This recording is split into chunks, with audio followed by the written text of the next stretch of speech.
G'day, this is Marty and Karen from youtube.com/martysgarden and thepotedvegetablegarden.com. Today we're out on the veranda, me and the little one. She's a little bit sick, so she's home from school today. Flu's coming on, a bit of throwing up and blah, stuff like that. But she's raising her spirits after a little bit of homemade medicine and things. And yeah, today we've got a cool show for you. We're going to show you about raising your seedlings on the patio for container gardening and to take them out into your vegetable patch. So we'll see you at the rest of the video. So see you inside.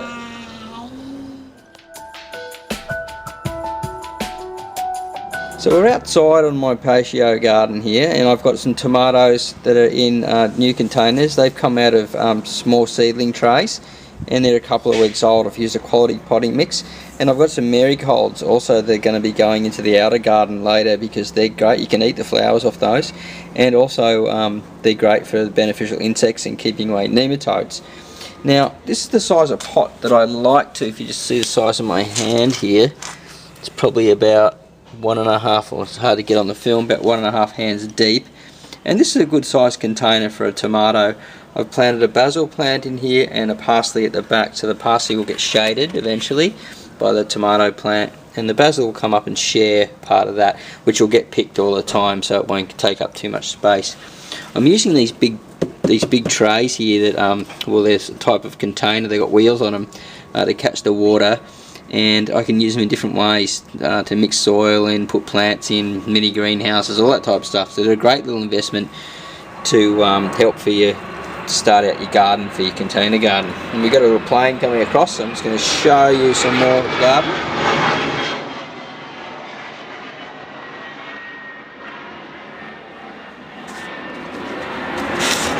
Okay, now the plane's gone. We can see I've got some rocket that's come in a little tiny container, so they've just come out of these guys. I don't particularly like these, they don't really get a lot of rooting system in them, and so anyway, they've moved into there a couple of days ago. I left them in the shade just for the roots to settle and gave them some seaweed, and this morning I put some worm casting wormweed on there, and that should give them a nice go. These come out of a hydroponic solution that I got really cheap from the shop, and they've been transplanted into these longer containers. I like these better because they've got a big long root system, and they'll go out to the vegetable garden later. These are really good. It's important to get a big root system when you're going to plant them out into your container or into your vegetable garden. The rest you can see in the box here are just flowers. Karen liked those flowers. And down here are some snapdragons. They're going out. There's a bee attractors, and you can eat snapdragon flowers. So you want to get a lot of variety of different flowers, because then you get a lot of different minerals and vitamins from different colours. And we're going to just step around here. I've still got the tomatoes and coming out nearly finished. Not as happy with the tomatoes as I would have liked to have been this year, so I'm not going to get into this winter. Yep, the avocado tree, let's keep moving over. The lemon tree is getting much better. And here I've got some more seedlings here, some flat leaf Italian parsley, some curly leaf parsley or Afro parsley. They're just in these small containers that I mentioned before that I don't particularly like. I'm outside here, Karen, and I've got some more just little radish and lettuce and things popping up at the back here. I'm out here, darling. You want to come out? The Mizuma here at the back here. They said this doesn't transplant well, but that come out of a hydroponic solution as well, and that seemed to be working. It'll be great for the salad. But some snow peas going. Yes, Karen. Okay, I'll come and turn it up in a second. I'm doing video, and this guy, these herbs here are going to go out into the garden later. They're not going to stay in the pot. I've got some passion fruit here.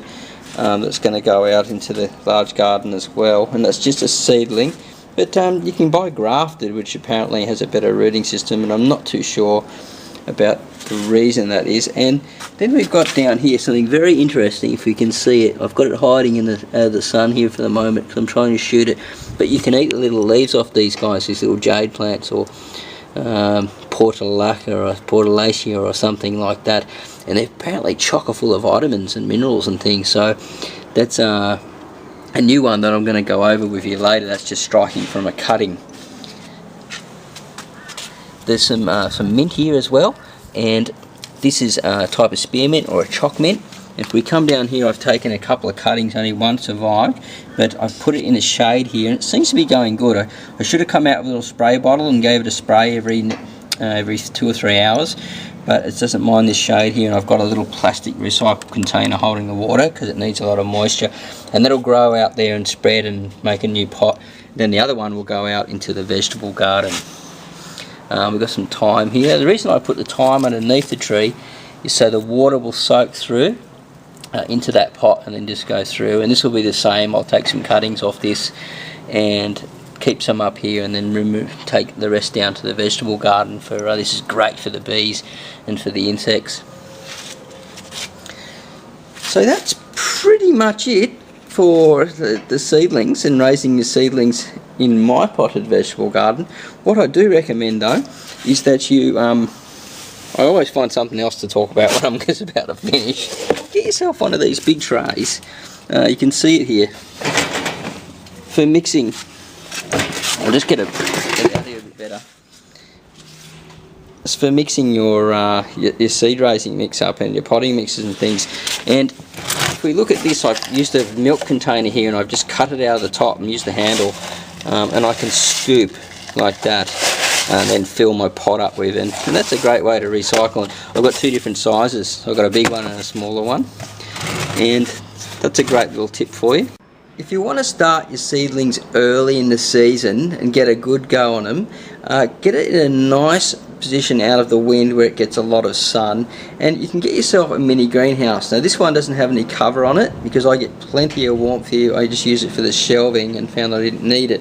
But you may want to use something like I mentioned before, like a clear box like that, and just turn it over upside down, or even some small plastic bottles, and just make little tiny mini greenhouses to start your seedlings off and to kick them off underway. You can raise some seedlings such as thyme by layer cutting, so that means cutting. So you just grab a piece of this and lay it down into the soil, like pin it down with some type of pin or something like that, and when it strikes a root, then take the piece of the section and put it into another pot, or even if it gets really long, layer it into another pot that's next to it, and it will transfer across, and you don't even have to touch the roots at all. You can do the same with all types of mint, so you can just layer it down. Like if this gets quite long, I can layer this down into the pot here and just put a little clip down there, or some little nail or some little hook to hold it onto the soil, or eventually throw roots onto there, and then I can just pull it out and I've got another whole section. Or you can do such as I've done here showing you before, and just take a cutting, snip it off and remove all the leaves and put it into the soil. But I recommend that you put a plastic bag over the top to keep the humidity in there. This way when there's humidity in there, it helps the roots to strike a lot better and stops the leaves from drying out. When using your seed raising mix, one thing about seed raising mix is it dries out. It's very small and fine. It can dry out really easy. So it needs to be kept continually moist with a tray underneath it.